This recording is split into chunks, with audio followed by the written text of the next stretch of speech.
పందిలో పడుకున్న వండం అనేసి పాండాలో పడుకున్న వండం అలవాటు చేసుకోండి. ఎందుకంటే లాస్ట్ వరకు చూడండి చెప్తాను. ఈరోజు మేమైతే చైనాలో పాండా బ్రీడింగ్ సెంటర్కి స్టార్ట్ అయిపోయాం. ఇక్కడ మెట్రో కూడా పాండా టీంలోనే ఉంది మొత్తం.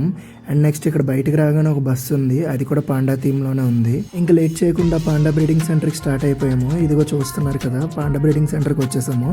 మేమైతే ఒక హెయిర్ బ్యాండ్ ఇంకా ఈ పాండా బొమ్మ ఉంది చూసారా, అవి కొనుక్కున్నాము. ఇవైతే చూడడానికి చాలా క్యూట్గా అనిపించాయి, అందుకే అందరం ఒక్కొక్కటి కొనుక్కున్నాము. పాండాలాగా పడుకున్నాం అని ఎందుకు అన్నానంటే, పాండాస్ రోజుకి 16 అవర్స్ పడుకుంటాయి. మీకు తెలుసా, 16 అవర్స్, 24లో 16 అవర్స్ పడుకుంటాయి. జస్ట్ 8 అవర్స్ మాత్రమే లేచి ఉంటాయి. ఆ 8 అవర్స్ కూడా తింటూనే ఉంటాయి కంటిన్యూగా. ఇక్కడి నుంచి అక్కడ కదలవు కూడా కనీసం. చాలా లేజియస్ట్ యానిమల్ ఇది, మొత్తం ప్లానెట్ మీదకే లేజియస్ట్ యానిమల్ ఇది. అందుకే ఇక్కడి నుంచి ఎవరైనా ఎక్కువసేపు పడుకుంటే పందిలా పడుకున్నాం అండం మానేసి పాండాలా పడుకున్నాం అన్న అలవాటు చేసుకోండి. ఈ వీడియోని పాండాలాగా పడుకునే మీ ఫ్రెండ్కి షేర్ చేసి చెప్పండి పాండాలా పడుకుంటున్నామని.